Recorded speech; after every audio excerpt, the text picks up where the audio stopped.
I first read from Revelation chapter 14, verse 6, from the New American Standard Bible, 1995, and then give my thoughts on the text.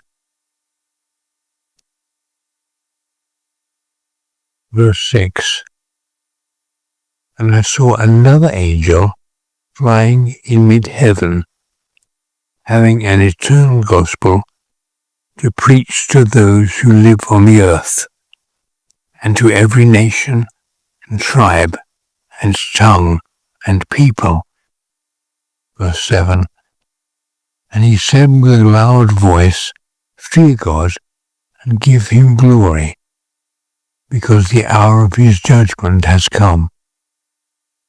Worship him who made the heaven and the earth and sea and springs of waters.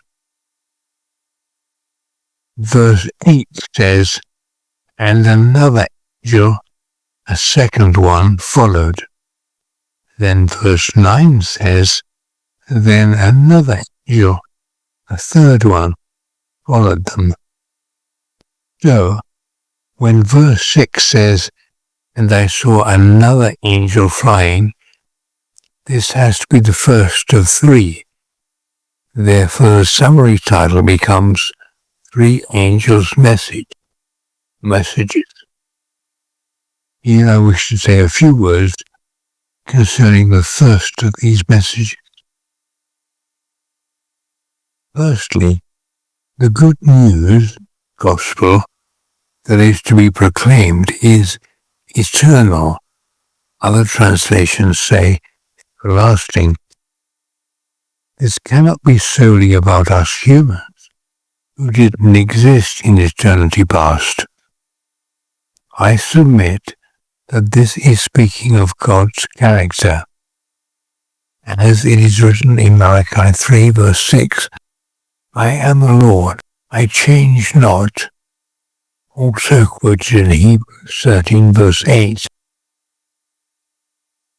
It should be noted that the Greek word angelos means either angel or messenger, and could be applied to human messengers, and the flying in mid-heaven could mean the worldwide preaching of the good news to all peoples.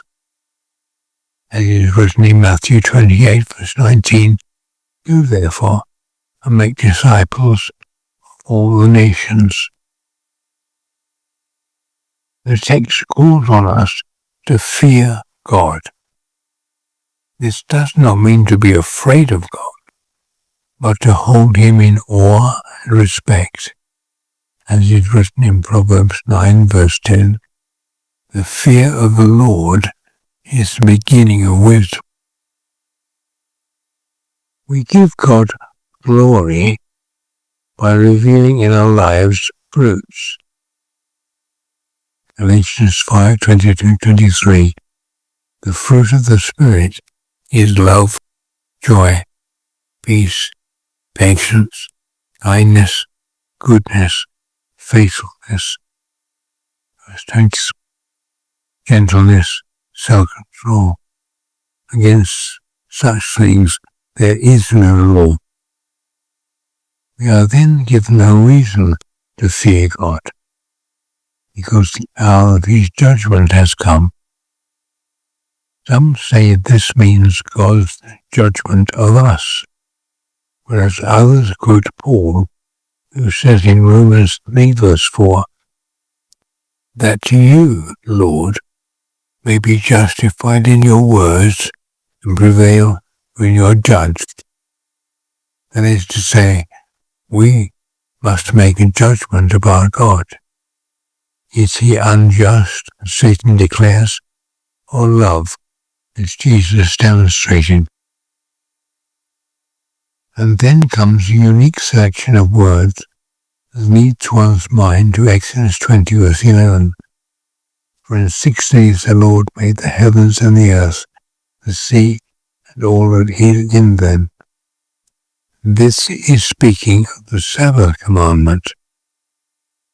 It makes perfect sense because the text in Revelation 14 verse 6 calls us back to Creator worship.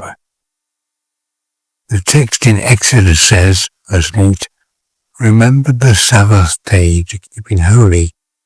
In verse 11, gives us a reason for, that is to say, we are to remember the Sabbath, as it points us to the God who created our planet, thus, and who set aside a day each week to protect us from false gods. Satan wished, I will ascend to heaven and set my throne above God's stars.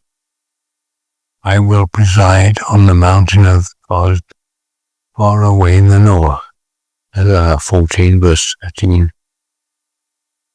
The wording in Revelation 14 verse 6 clearly highlights the honoring of God through resting on his Sabbath. For through prophecy, we understand that a false God, Satan, will seek to coerce us to rest on the first day, in direct opposition to God's order for his people. That's all I have to say just now. Nothing new for Adventists, but controversial to many others.